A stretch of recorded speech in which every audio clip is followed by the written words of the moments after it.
ముందుగా ఏటీవీ న్యూస్కు స్వాగతం. రాహుల్ గాంధీ అరెస్టును ఖండిస్తూ కాంగ్రెస్ పార్టీ మండల నాయకుల ఆధ్వర్యంలో ప్రధానమంత్రి నరేంద్ర మోడీ డౌన్ డౌన్ అంటూ నినాదాలతో జూలూరుపాడు మండల కేంద్రంలో గల అంబేద్కర్ సెంటర్లో రాస్తారోహు నిర్వహించారు. అనంతరం ఇదే కార్యక్రమంలో కాంగ్రెస్ పార్టీ మండల అధ్యక్షులు మంగిలాల్ నాయక్ మాట్లాడుతూ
ఈరోజు కాంగ్రెస్ పార్టీ అగ్రనేత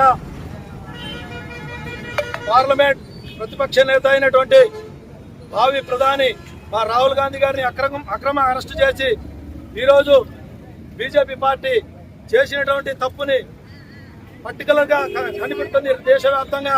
కావున రాహుల్ గాంధీ మీద కానీ కాంగ్రెస్ పార్టీ నాయకుల మీద కానీ ఎక్కడైనా అరెస్టులు కానీ ఇలాంటివి చేస్తే దేశం మొత్తం అడ్డవుడికి ఎన్నో ప్రాణ త్యాగాలు చేసి ఈ దేశం కోసం స్వాతంత్రం తెచ్చిన పార్టీ కాంగ్రెస్ పార్టీ.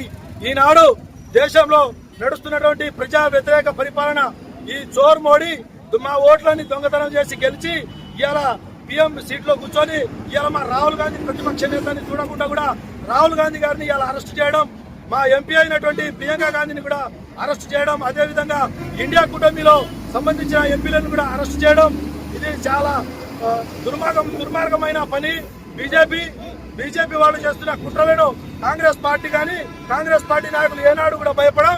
నువ్వు చేసినటువంటి దొంగతనాన్ని కప్పిపుచ్చుకోవడానికి ఈ రోజు రాహుల్ గాంధీని అరెస్ట్ చేయడం అని ఏంటనేది మేము పార్టీ జూలూరుపాడు మండల పార్టీ తరఫున ప్రశ్నిస్తున్నాం. మోడీ, నీకు నిజంగా చిత్తశుద్ధి ఉంటే బ్యాలెట్ ఓటు మీద ఓటుకు వెళ్ళి బ్యాలెట్ ఓటు మీద ఓటుకెళ్ళి నువ్వు గెలువు, అప్పుడు నేను నీ సత్తా ఏంటో చూపించు. కానీ మా రాహుల్ గాంధీని అరెస్ట్ చేయడం ఎంతవరకు సమంజసమని జూలూరుపాడు కాంగ్రెస్ పార్టీ తరఫున మేము తెలియజేస్తూ, ఇదే కాదు భవిష్యత్తులో కూడా ఈ కార్యాచరణ ఇప్పుడు ఆగదు. మా ఎమ్మెల్యే రామదాస్ నాయక్ గారి ఆదేశాల మేరకు ఈ రోజు నియోజకవర్గ వ్యాప్తంగా, రాష్ట్ర వ్యాప్తంగా, దేశవ్యాప్తంగా కూడా అని భగ్గుమంటది కాంగ్రెస్ పార్టీ. కాబట్టి నిన్ను బొంగ పెట్టే రోజు దగ్గరలో ఉంది. నరేంద్ర మోడీ, నువ్వు గుర్తు పెట్టుకో, నీకు ఇదే ఆఖరి సీట్ అని నువ్వు గుర్తు పెట్టుకొని ఈ జూలూరుపాడు మండల కాంగ్రెస్ పార్టీ తరఫున తెలియజేస్తున్నాను.